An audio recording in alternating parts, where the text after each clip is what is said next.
Si est-il l'un des moments les plus marquants de sa vie.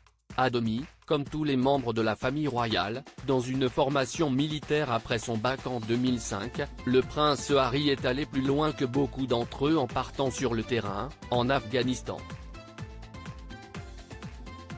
Un souvenir fort, mais teinté du regret de ne pas voir la presse agir comme il l'aurait voulu. S'il est si attaché aux Invictus Games, les Jeux paralympiques pour vétérans blessés au combat qu'il a créés en 2014, ce n'est pas pour rien. Depuis 15 ans, la vie du prince Harry est en effet inextricablement liée à l'armée, et à celle des militaires de son pays. Il faut dire qu'il les connaît bien. En 2007, alors qu'il vient de terminer 2 ans à leur côté dans la prestigieuse académie de Sandhurst, le fils cadet du roi Charles décide de partir avec eux en Afghanistan, où il restera pendant plus d'1 an sous le nom d'emprunt de Harry Wade. À l'époque, peu de monde est au courant pour garantir sa sécurité, mais l'information finit par fuiter en raison d'un journal américain, qui titre Harry, le héros. Obligé d'être rapatrié, pour ne pas mettre en danger la vie de ses camarades, le jeune prince en revient très amer, comme il le raconte dans le documentaire Art of Invictus Games, justement, qui sort ce mercredi matin sur Netflix.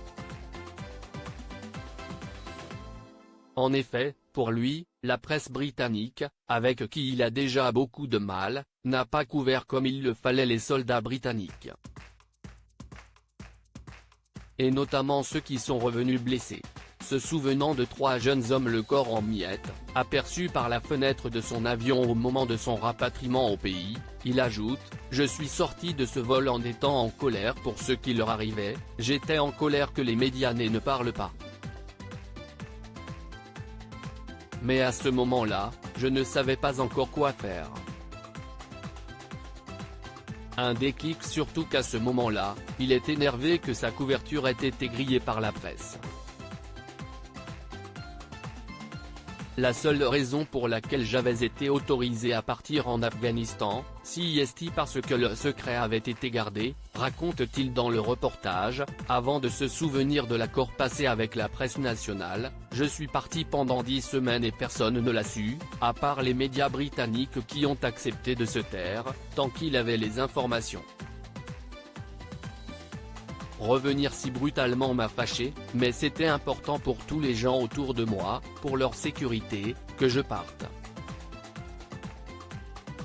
Aujourd'hui, le père d'Archie et Lilibet, 4 et 2 ans, né de son mariage avec l'actrice Meghan Markle, a finalement trouvé la paix avec les Invictus Games, organisés chaque année pour rendre hommage aux soldats blessés et dont la prochaine édition s'ouvrira début septembre à Düsseldorf. J'ai vu des choses dont peu de personnes avaient parlé. Ça a été un déclic, pour moi, de voir le véritable coût de la guerre. De voir que ce n'était pas que des individus, mais des familles dont la vie allait changer entièrement et pour toujours. Un prince engagé.